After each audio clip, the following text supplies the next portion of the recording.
When I was first researching Loki and Sigyn years ago, I of course ran into the author Galina Kraskova. I think she's also like an Odinic priestess or something. Now, aside from what we already know about her being a bigot, folkish, having some less than stellar viewpoints about stuff, let's talk about the weird views that she had around Sigyn. Two of her anthologies about Loki have this story called Loki and Sigyn's First Meeting, and the Jotun book by Raven Caldera also has it. Kraskova claimed that Sigyn appeared to her as a child. Like, okay, a god could do that. That's harmless, right? Except for she writes this weird UPG where the way Loki met Sigyn was she was this little girl in the garden, like literally an actual child, and then Loki shows up, falls in love with her, and then shows up to keep grooming her until she's old enough to get married.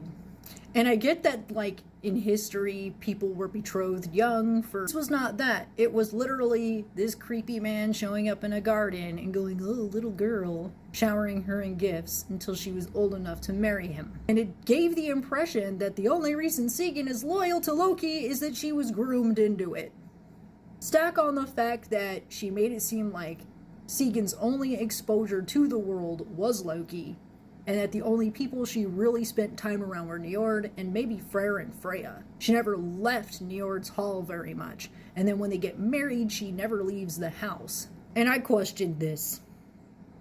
Like, is this some weird ideal that Kraskova has that women should be this thing?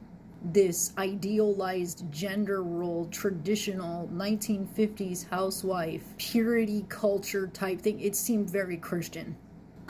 I can see where Sigyn can have a housewife aspect. I can see where she can have a child aspect.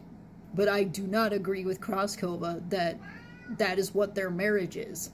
If anything, I think when it comes to Sigyn, get to know her in your own way. Take what you read from certain UPGs with a grain of salt. They're called unverified personal gnosis for a reason. They're unverified. People could have projected their own weird, creepy ideals onto it. I don't know if she's the only author that has seen this or have felt this way, but you don't have to use that. Instead, you can meditate on your own and figure out who she is. It's okay if you don't agree with the UPG that seems to be widely accepted. We weren't really given much to start with.